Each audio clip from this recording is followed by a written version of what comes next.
Há uma peça escrita por um alemão chamado Goethe. Eu nunca consigo soletrar o seu nome devidamente. É Johann von Goethe. Ele escreveu uma peça chamada Fausto e escreveu uma parte dela quando era bastante jovem e depois a parte 2 quando era bem velho.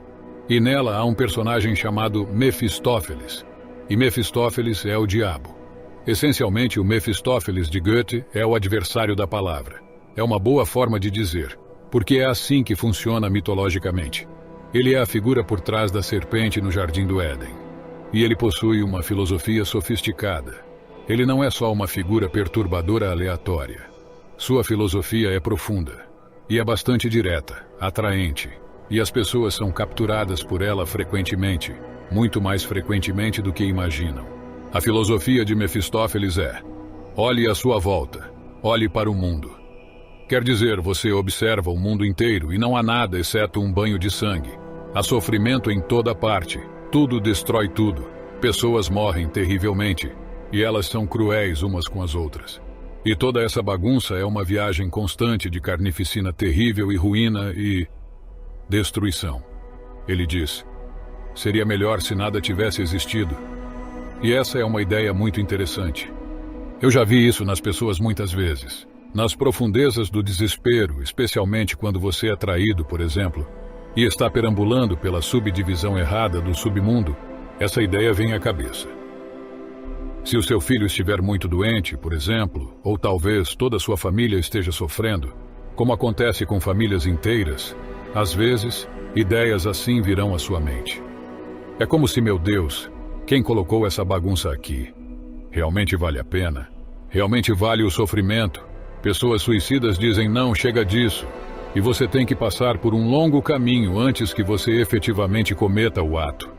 Você tem que estar em um estado de desespero muito, muito profundo. E sua reação sob essas condições é dizer que ser é algo que seria melhor se nunca tivesse existido. E eu acredito que essa é uma filosofia terrível. Porque penso no que acontece quando você realmente toma a decisão de seguir essa filosofia. Você faz as coisas que te levaram para o desespero ficarem muito piores. E eu não consigo achar razoável tirar a conclusão lógica de que o sofrimento deveria justificar o seu desejo de um fim para o ser.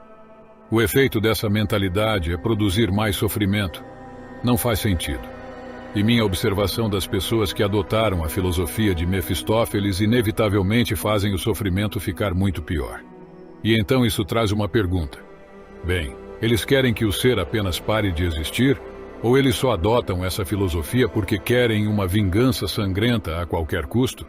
E minha conclusão sempre foi que a mentalidade de que o ser não deveria existir porque ele é terrível é meramente uma máscara, mas a verdadeira motivação é: vou fazer todo mundo sofrer o máximo que eu puder antes que eu diga adeus para este lugar. Se vocês lerem os escritos de pessoas como os garotos que atiraram na escola Columbine, você vai perceber que é exatamente isso que eles concluíram e depois transformaram em realidade. No entanto, Deus disse que o que criou era bom.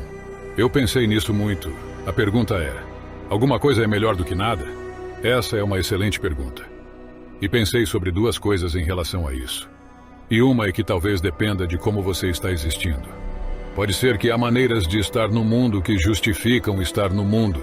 E há maneiras de estar no mundo que tornam o mundo insuportável. E eu acredito que a narrativa ao longo das histórias bíblicas é precisamente um diálogo entre esses dois tipos de ser.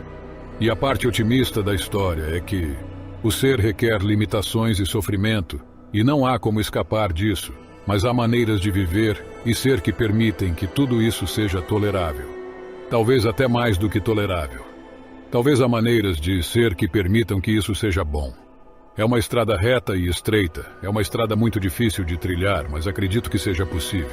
Eu não sou um otimista por natureza, mas essa é uma das coisas que estudei e que achei plausível. Porque é certamente o caso que há maneiras de você agir que fazem as coisas ficarem piores.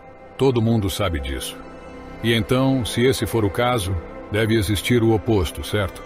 Deve existir formas de agir que tornam as coisas melhores. E obviamente você pode agir de formas a tornar as coisas muito, muito piores.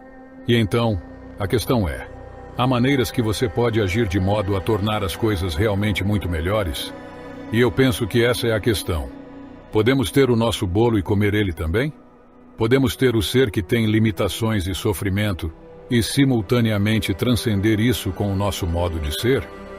Penso que as histórias bíblicas são uma das imaginações humanas que é uma das melhores tentativas de enfrentar e responder essa questão. É sobre isso que é toda a história. E a primeira parte da história é a catástrofe do colapso da autoconsciência e a entrada da humanidade na história. E o resto é, ok, agora nós entramos na história. Agora sabemos que vamos morrer, sabemos sobre a nossa mortalidade. Estamos conscientes de nosso próprio ser. Existe algum modo de agir no mundo que permita que isso seja justificável? Ou talvez até mais, que permita que seja triunfante?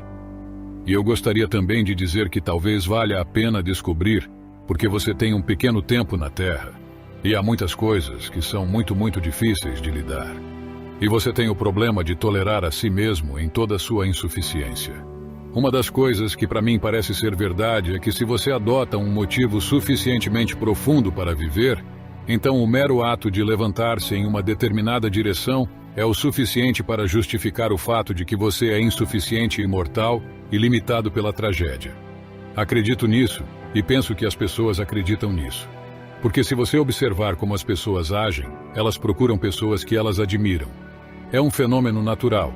Você vê isso começando com as crianças. Crianças admiram e depois imitam. E nós olhamos para as pessoas que parecem estar carregando o fardo de viver de uma maneira heróica. E há algo dentro de nós que chama para isso e nos faz querer imitar e seguir isso. Esse é o instinto mais profundo. E acho que está certo. E mesmo que você não esteja convencido sobre o lado positivo, já que é mais difícil de ser convencido sobre o lado bom, você certamente pode ser convencido sobre o lado negativo, porque há maneiras de viver que são tão brutais e tão repreensíveis, que meramente ler sobre elas é o suficiente para traumatizar você. E penso que se você é uma pessoa que ainda não perdeu sua alma completamente, você não pode fazer outra coisa senão encontrar histórias assim e estremecer diante delas.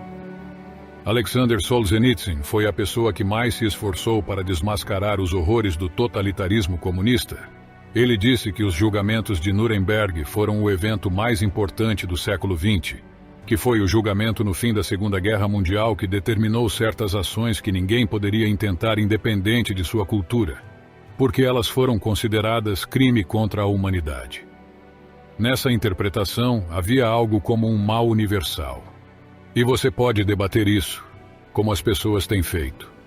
Mas o problema é que se você não acreditar que exista um mal universal, então você tem que dizer que há condições em que atrocidades, como nos campos de concentração, e todas as coisas terríveis que se seguiram a isso, é apenas uma opinião, é algo que aconteceu e há circunstâncias em que isso é justificável. Se não há um bem e um mal transcendentes por baixo desse raciocínio, é apenas uma questão de praticidade. E me parece que esta não é a conclusão correta a se tirar. E é isso que Solzhenitsyn pensou quando viu os julgamentos de Nuremberg. Então, a noção de que as coisas podem ser boas, mesmo que você não acredite nisso, visto que talvez elas não estejam tão boas. Eu diria que, sendo alguém que participa no processo de criação do mundo, está enraizado em você agir como se as coisas poderiam ser boas e tentar melhorá-las com todos os seus esforços. O que mais você tem para fazer melhor do que isso para justificar sua existência? E se você tiver bom senso, é isso que você quer ver em todo mundo. Você pode estar desesperado e cínico, mas aí alguém aparece e age como uma luz na escuridão. E isso eleva o seu espírito e te dá um pouco de esperança, e talvez ajude você a continuar a seguir em frente. Isso é claramente um chamado para o ser. É uma declaração da sua alma de que há algo sobre aquilo que você precisa seguir. E talvez então nós tenhamos uma chance de participar no que é bom.